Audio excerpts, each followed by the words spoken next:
The globe is on fire as Buckingham Palace sent out a one-line statement just moments ago. A communication that no one anticipated from a monarch. Many believed he had made up his mind.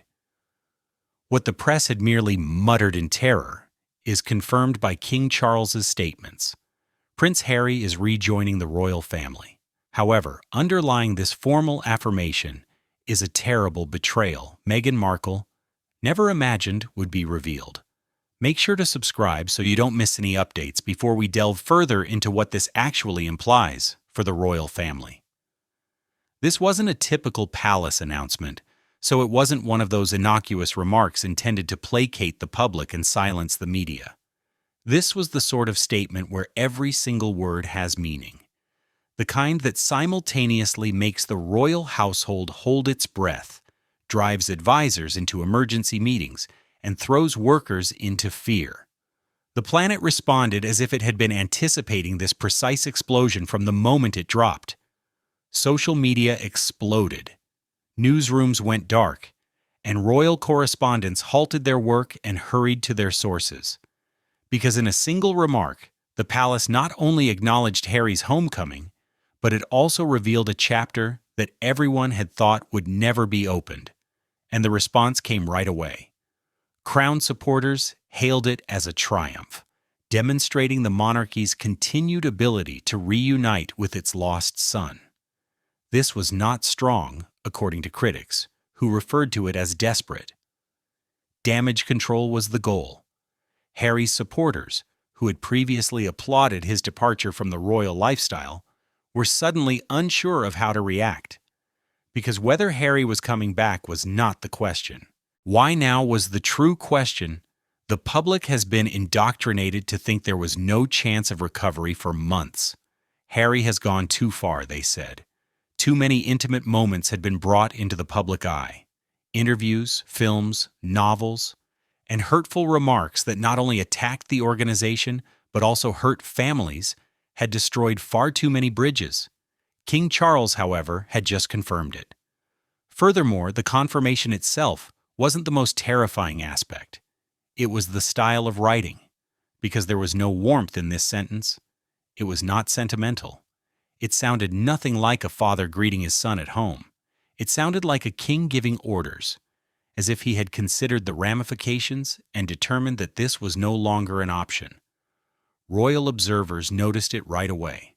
The phrasing was meticulous, almost overly so. It was calculated as if someone had tried to convey everything without giving anything away.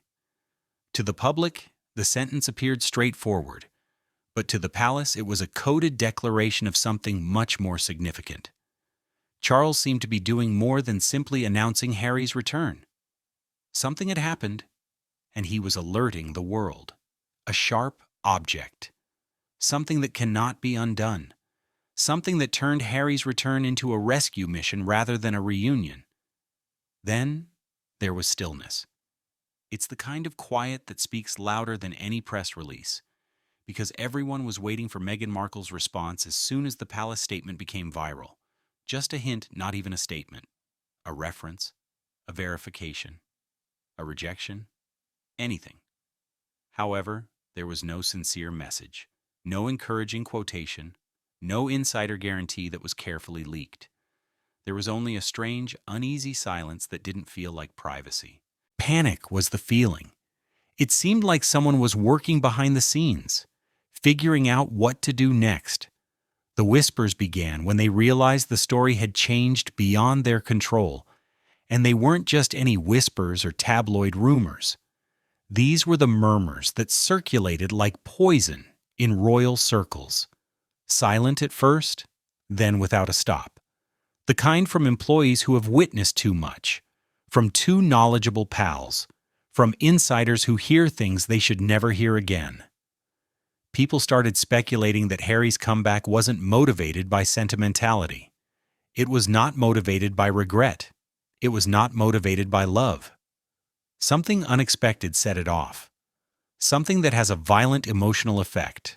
Something that destroyed what was left between Harry and Meghan in private. And the more people investigated, the more evident it became that this was not your typical tale of reconciliation.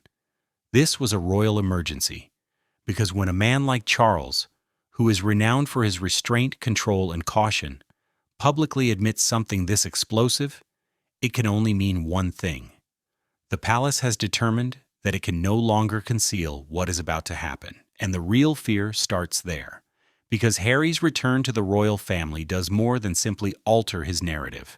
It has the potential to change everyone's narrative. The children, William, Catherine, and the monarchy itself. Even Meghan, whose whole story revolved around Harry's permanent departure. And one terrifying fact begins to emerge from the shadows of that palace proclamation. It wasn't forgiveness. It was a tactic.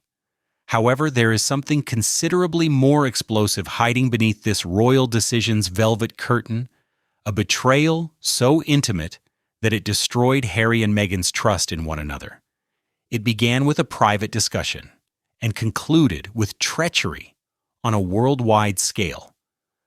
According to recent disclosures, Meghan Markle had a secret deal with a big Hollywood producer that directly jeopardized Harry's own royal connections. She didn't, however, expect anyone to find out, and how it would completely upend Harry's world. What started out as a private encounter over coffee in Los Angeles would eventually turn into a storm big enough to rock the monarchy. According to people with knowledge of the matter, Meghan had a private meeting with a significant streaming executive, one who had long shown a desire for special access to the untold tales of the royal family. However, this encounter had nothing to do with docuseries or interviews. It has to do with control. Additionally, it was about access, based on recently discovered evidence. Access to private letters, classified documents, and previously unreleased video. Intended to depart from the royal archives, Meghan was said to have offered more than simply ideas. Inside palace memoranda on succession issues, information about Prince Harry's tense interactions with his father, and even allusions to Princess Charlotte's early emotional difficulties were among the confidential documents that were shared over the table. It was all unapproved. It was all explosive. Worst of all, Harry was clueless. Something much more sinister is revealed by emails that were stolen from the entertainment company's internal systems. Meghan's name kept coming up as the primary coordinator in discussions about narrative management, brand positioning, and pre-approval of Harry's public remarks. Not only was the tone of the communications deliberate, but it was also blatantly obvious, frigid, and brutal. Harry was more than just a character in their tale. Without his understanding, he was being molded like a product. Everything changed when one of those emails was sent anonymously to a royal insider. In a few days, King Charles received a sealed packet in the hand of his most trusted aide. Printed copies of the correspondence were included, one of which mentioned paving the path for Meghan's personal brand to flourish, even at the expense of Harry's retrograde royal shadow. The palace was rocked by the phrase "alone." After perusing the materials, Charles reportedly sat silently for almost 20 minutes. Then he got to his feet without a word, asked for privacy before leaving the room. One of the most emotionally charged incidents in recent royal history occurred as a result. For Charles was more than a king. As a father, he witnessed a betrayal of Harry rather than the throne. The confrontation happened quickly. Harry was called back to the United States. Kay was given the identical envelope while pretending it was a family issue. Insiders said that he became pale, perplexed, and then furious. But at himself, not at his father, because it became clear to him as he read the text piece by piece that this was not an attack. This demonstrated that the woman he had stood up for at all costs had been working behind his back the entire time. When he finished the last page, he remained silent. He just raised his head and posed a single query. "How much more is there?" Charles remained silent. He didn't have to, because Harry realized the full impact of what had transpired at that very moment. This was more than just a disagreement with Meghan. It was more than just a betrayal of confidence. It was a profound betrayal, so calculating and so widely known. everything he had created was in danger, and all that he had sacrificed. The treachery was institutional as well as personal, and Prince Harry was forced to make a terrible decision that would determine his legacy. While everyone else slept, Prince Harry was awake, pacing, and trembling inside an opulent Montecito mansion, and playing back all of his conversations with Meghan. One chapter would come to an end as a result of what happened that evening, and another's startling rebirth. Silence hung heavy in the air, the kind that suffocates when trust is broken. The leaked emails had been seen by Harry. The files were visible to him. Now that the reality was being revealed to him, he turned to Meghan in disbelief rather than rage. He stammered out the words, frail and shattered. "Were you aware?" It wasn't denied by Meghan. However, she also withheld some information. Instead, there was a quiet attempt at rationalization and justification. She claimed to be safeguarding their future, that there was unfairness in the world, that she needed to take charge before they totally lost the story. For Harry, however, it was manipulation rather than protection, and no headline could possibly convey the depth of that distinction. He raised his voice. So did hers. Unfiltered, unbridled, and long overdue words hurled like daggers. The deal was no longer the only consideration. Everything was at stake. They buried the conflicts, the facts they shied away from. He concealed his loneliness. Insiders close to the security crew said that Harry once threw his phone against the wall and barged into another room. Like a last punctuation mark on everything he had attempted to keep together, the sound reverberated down the hallway. It wasn't anger. It was destruction. He picked up another phone, one that only a select few could use, and phoned a number that he hadn't contacted in months. Once, it rang. Twice. Then a well-known voice, quiet but distinct, answered. Eugenie, Princess, his relative. The one person who had previously witnessed him fall apart. "I have no idea what to do," he muttered. And what came next wasn't guidance. There was quiet. The silence that only occurs when one realizes that the agony is too great to express. However, Eugenie's quiet provided Harry with the necessary authorization to cease acting.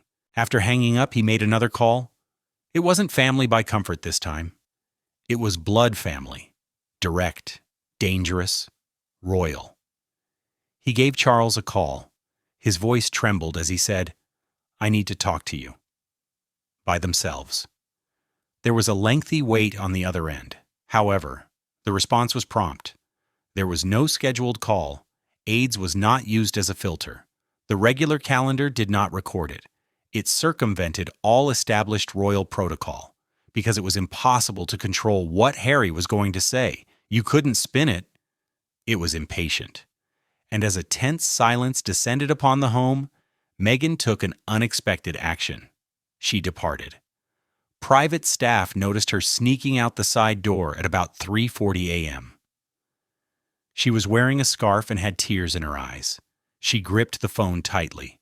"We don't know where she went." It's unclear what she said, but her leaving left a wound that might never completely mend. There was no resolution to that night.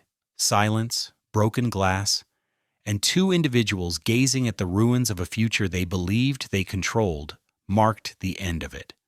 No royal council could have foreseen the covert encounter that resulted from that call to Charles, which did more than simply re-establish a father-son tie. What followed was far more sensitive and much more explosive than the Highgrove Accord. King Charles issued an ultimatum in a secret meeting at Windsor Castle that would divide allegiances, reshape the monarchy's public position, and leave Harry with just one unachievable demand. There was no announcement of the gathering.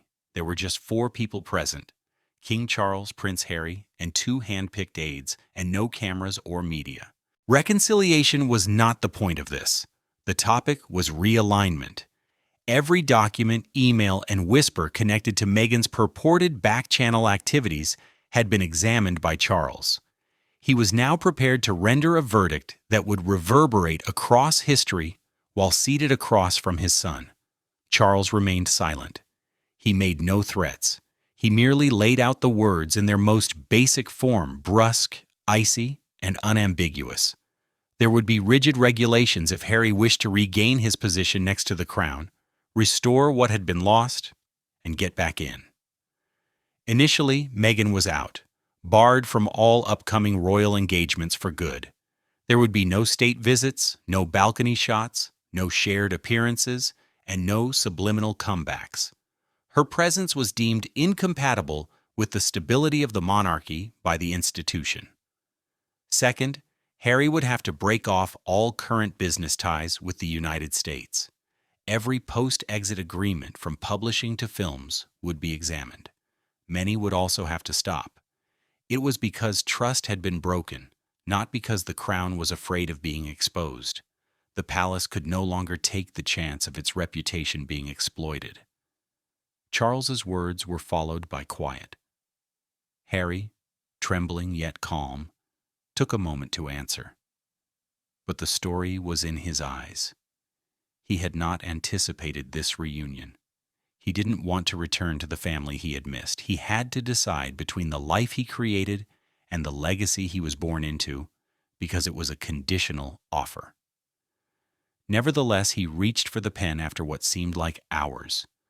That afternoon, the deal was signed, and those in the know soon named it the Windsor Accord. Officially, its contents are still sealed. However, insider leaks verified the fundamental requirements. It was not a treaty of peace. A power reset was the cause. And an unexpected event occurred after the last signature dried. Harry broke down in tears, not in public, not in a showy manner, but in private. The youngster who used to follow behind Diana's funeral, now a man constrained by duty and betrayal, sobbed in front of his father. Charles reached across the table for the first time in years. Words were absent, just complicated, unresolved grief that was shared. The aides remained silent. They remained still, because titles were not the monarchy in that room. Scars were used to make it. However, Meghan was already preparing for her own warpath, a counter-offensive that would rock both sides, while the ink was drying on that agreement. She would not pass away in silence. Meghan's reaction to hearing of the Windsor Accord was rage rather than sadness. According to sources, she called her legal team late at night, triggered non-disclosure agreements, and started working on a groundbreaking documentary that would topple the monarchy. She was not humbled by the shock of banishment. Rather, it inspired her. Meghan was on the phone with her American lawyers within hours of Harry signing the contract, going over each and every confidentiality condition she had ever signed. She had no intention of directly violating them. She searched for the fissures, the weaknesses, the techniques for speaking the truth without naming specific people, and more crucially, how to share her tale before she was laid to rest in the palace. The request for strategy became aggressive within her close circle. Out of all the plans, one stood out. An honest documentary. Not Harry, not in relation to the family, but in relation to her. Her ascent, her banishment, her quiet, and now her retribution. It would be unvarnished, heartfelt, and purportedly supported by documents, including a collection of Princess Diana's unpublished letters, that the monarchy never wished to be made public. Sources suggest that Meghan had discreetly inherited letters years ago that alluded to Diana's concerns about how the royal family treated outsiders. However, something else started to change as her plans gathered traction. Silently, quietly, perilously. Once the cornerstone of her post-royal empire, Hollywood started to retreat. Royal authorities apparently sent soft legal notices, warnings packaged in courteous legalese, to major studios, but with obvious repercussions. Discussions about funding stalled. Partners in production abruptly stopped being available. Once willing to work together, directors started ignoring her team completely. It was an obvious message. The crown refrains from making public attacks. Silently, it chokes. Even worse, problems broke out within Meghan's own media organization. Consultants hired by Harry's new advisors were now at odds with her loyalist staff. It is suspected that private emails were intercepted, projects were postponed, deals were put on hold by sponsors until internal issues were fixed. Additionally, sources now characterized Meghan, who was previously the face of strategic polish, as erratic, emotional, defiant, and treacherous. Palace servants in London, meanwhile, were also not sleeping. Yes, there are royal intelligence personnel. They started tracking calls, tracing conversations, and charting every step. To get ready, not to punish Meghan, because the palace had to be prepared for battle if she proceeded with her documentary. In ways not seen since Diana's time, this required putting together counter-narratives, enforcing legal boundaries, and mobilizing media resources. Meghan didn't blink, though. The public, she thought, still supported her. That her voice, raw and fearless, was what the world needed. Furthermore, the monarchy couldn't keep her quiet without appearing culpable. Now her only objective was to win back the public's affection and turn every intimate moment they attempted to delete into a weapon. However, Charles took one action that shocked the country and formally altered the path of royal history before Meghan could reveal her truth. Charles had never spoken to the country with such seriousness since the Queen's death. The internet went crazy when he shouted Harry's name while staring straight into the camera. However, it was a covert attack on Meghan, rather than merely a welcome. The country had been waiting for something. Rumors regarding Harry's possible comeback had been circulating for days. Headlines conjectured. Commentators analyzed. However, few anticipated that King Charles would take such a bold and public stance on the matter. The tone of the national broadcast was ceremonial, even peaceful. He discussed legacy, unity, and the crown's duty in a changing world. However, there was a purposeful build-up below the composed delivery, a deliberate pause. Then came a sentence that disproved all presumptions. Prince Harry, my son, has come back to help the monarchy. Charles not only confirmed the rumors with those 12 words, but he also took back his son. The wording was crucial. Prince Harry, not simply Harry. Returning to support the crown, not to make amends. It was a declaration of commitment and allegiance, but more significantly, it was a message to Meghan and others who had questioned his position in the royal hierarchy. However, it didn't stop there.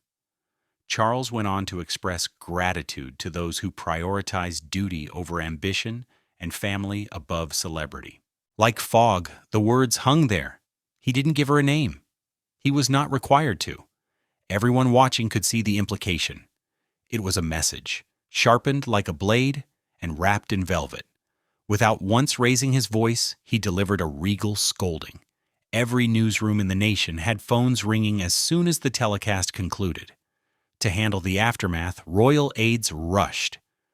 Within minutes, Meghan was making headlines all over the world, not because of what was said, but rather because of what wasn't. The hush surrounding her appearance was greater than any outright censure. Her name had been obliterated, and her function had been disregarded.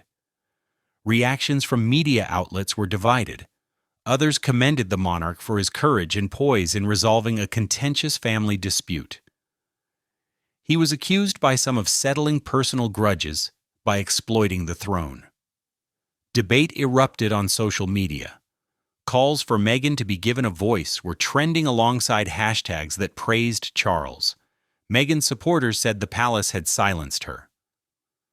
Charles was praised by monarchists for defending the institution. Nevertheless, one thing became clear amidst the confusion. This was no longer merely a family drama. This was the monarchy making its mark, defining boundaries, picking sides, and demonstrating to the world that the crown always came first in matters of allegiance. It's possible that the public was split. However, The message had arrived at the palace just as planned. Meghan had been marginalized in public, and Harry had been moved in an official manner. The reset was dramatic and emotionally charged, and it was successful.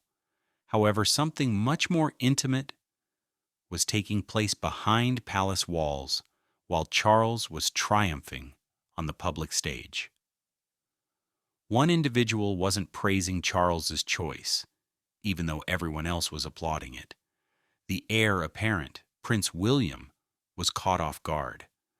One of the most intensely emotional private altercations between brothers that the royal household has ever seen followed. William saw the televised speech as a personal betrayal as much as a public declaration. He had maintained his composure in the face of every crisis, silently protected the monarchy, and bore the weight of his heritage without protest. Nevertheless, the choice to reinstall Harry, like everyone else, he had been repositioned at the center of the crown's future without even a warning, call, or conversation, just a headline.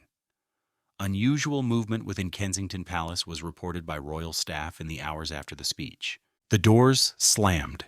Aides muttered. William was furious, not only with rage, though, with bewilderment and incredulity, and with a far more profound hurt, because it wasn't a simple logistical error to be left out of the Windsor meeting. It was a message, a conscious decision that went right to the heart of his bond with his brother and father.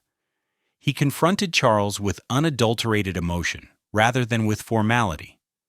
After everything, you managed to bring him back. Apparently, he said. However, you never once inquired about the consequences for the rest of us.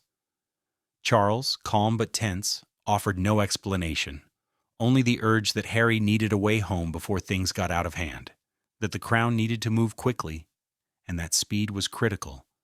However, those remarks just made William's wounds worse, because devotion was more important to him than speed. It seemed as though the monarchy he had defended had opted for anarchy over stability at that precise time. Emotion triumphs over logic. Harry is superior to him, but what came next was far worse than the altercation with Charles. William confronted Harry in private at Windsor. No employees, no titles.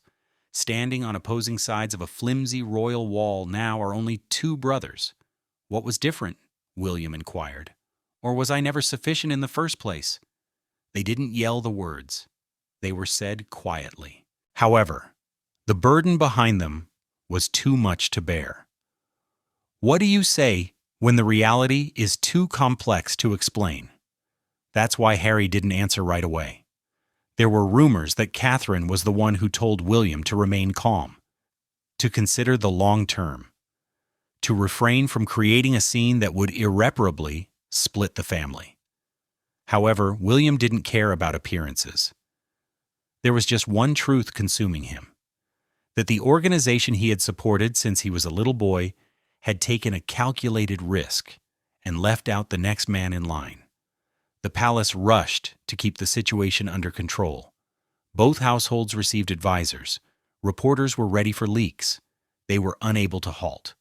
Additionally, battle lines were being drawn behind closed doors rather than in public, where real power changes always start. Sensing unrest, the media started making assumptions. Would William withdraw from his public responsibilities in quiet protest? Would Charles's attempt at unification be thwarted by the brothers' disagreement? Would Catherine say something herself? William's rage, however, was just the start. The last act of Meghan's treachery was about to be exposed as the brothers squared up. Meghan's subsequent actions were not only callous, but also deliberate. Evidence that connected Meghan to a covert royal video archive was discovered, hidden deep within a private digital vault. Private recordings from the inner circle of Cambridge, weaponized as leverage now. For a few seconds, the palace thought it had the advantage. On air, Meghan had been silenced. Harry had come back with tight rules. Although Charles had strengthened the monarchy's reputation for cohesion and authority, something more sinister was simmering beneath the surface. Sleeping was thought to be the solution. And now it had come to life in the shape of files that were encrypted and had disastrous consequences. A cache of private video was found to have been traced back to an untraceable cloud server that was password protected and accessible from sites connected to Meghan's legal team, according to sources close to royal cybersecurity staff. What's inside? Princess Charlotte and Prince Louis on private video recordings that were never intended for public viewing. Audio and video recordings of birthday parties, unguarded moments at Windsor retreats, and even a private conversation between Catherine and William over a family weekend were purportedly made without their agreement. Nobody was certain how she got them. However, palace officials cited the time when Meghan had been allowed to remain in royal quarters and when confidence had not yet been shaken. Sometimes cameras were forgotten and doors were left unsecured. Meghan had access at the moment, and now she seemed to have utilized it. Panic broke out in Kensington Palace. Meghan's representatives received immediate legal threats. Overnight, a cease and desist was drafted. It was obvious what the tone was. Legal repercussions for any usage, distribution, or even mention of this material would be significantly more severe than ever before. However, the harm was already done. Trust was destroyed. Meghan publicly disputed that she intended to make the content public. The papers, according to her team, were personal mementos she had gathered while living with the family. However, the strong position merely increased royal mistrust behind closed doors. Because why had the video been uploaded if it wasn't intended for use? Why now? What's more, why did she still own it? The already broad divide between the Cambridges and the Sussexes was now a canyon. It was reported that William, who was already in shock over Charles's arbitrary choices, was furious. Harry reportedly tried to mediate from within, but his attempts were met with icy silence, and Catherine, taken aback and humiliated, reportedly refused to answer his calls. It was a boundary that King Charles felt had been violated too frequently. He had made room. He had made a term offer. At some political risk, he had even welcomed Harry back. However, whether on purpose or not, the discovery of this confidential archive forced him to take immediate action. Lawyers convened, meetings continued, and palace intelligence staff were directed to start preparing for contingencies. Meghan had once more shifted the balance of power. Whether she realized it or not, however, it was more than simply a scandal this time. The next generation needed to be protected. There was just one option left because everything had been made public: betrayals, recordings, and broken allegiances. The public reckoning of Harry. There was no press release. There was no royal edict. Harry was the only one in the video message, speaking from the heart and staring directly into the camera. Both his detractors and supporters would be shocked by what he said next. However, one thing was evident. The conflict had not ended. The video abruptly stopped. No media leaks, no palace cooperation, and no marketing. Just a straight upload to Harry's official website. 5 minutes of unplanned, unfiltered speech. It was his voice, and his voice alone, for the first time in weeks. He started by acknowledging rather than by making excuses. "I'm familiar with the headlines," he remarked. "The silence is familiar to me. You've all been waiting, I know that." His voice was calm but brittle. Then the unanticipated line appeared. "I'm back. I wasn't asked to, though. I've come back because the suffering I've been enduring can no longer be resolved remotely." The facade collapsed at that sentence. It had nothing to do with obligation. It was not an aesthetic issue. It was intimate, and very much so. Although he mentioned betrayal, he did not place blame. He spoke of a lack of faith in himself as well as in the family. "I forgot who I was attempting to keep safe." His voice tightened as he acknowledged that I had hurt those who had always stood up for me. It was the closest he had ever been to expressing sorrow in public. For what remained, not for departing. Then came the line that would be heard all around the world. It is necessary to earn loyalty rather than demand it. The journalistic manipulation, the staged unity, and the pomp were all broken by a single sentence. Harry wasn't acting like a prince at the time. Speaking as a man torn between two worlds, he was no longer prepared to act as though he could live in both. He then addressed the disagreement with William as a wound, rather than a scandal. "We're not doing well." He stated it simply. "I want to rebuild, though. I want my brother to come back." It wasn't an appeal, it wasn't a trap. Rid of pride and protocol, it was an olive branch. However, the silence was just as awful. He kept saying Meghan's name. Never once, not even casually. The quiet was icy, intentional, and intentional in its vagueness. It was a symptom of a quiet divorce for some, a tactical withdrawal for others. One thing, nevertheless, was universally acknowledged. It wasn't a coincidence. In a matter of hours, public sentiment shifted. Some people were forgiving. A few defended. Some called for complete responsibility. Too little. It's too late. Critics sobbed. "This is development," supporters retorted. The internet turned into a battlefield. Editorials poured in. With Meghan still not responding, the gap widened. Charles also said nothing. Nothing to say, no follow-up, no explanation as to whether it was a tactic or a sign of respect. Nobody was aware. However, the lack of royal commentary only made the destiny of the family more mysterious. Now, every word Harry had said was repeated, analyzed, and lived in a vacuum of conjecture across continents. One thing, though, could not be disputed. The man who had ignited the hush surrounding his existence was the youngster who had once walked behind a casket. He didn't require authorization. He didn't beg for pity. He only made the decision to speak, which made the monarchy face a reality it had long shunned. As the dust settles on Harry's return, the true question is, what price did the monarchy just pay? The throne has been rocked and the battle lines have been redrawn. Thank you for viewing, and please remember to like and subscribe. We hope to see you in the next video.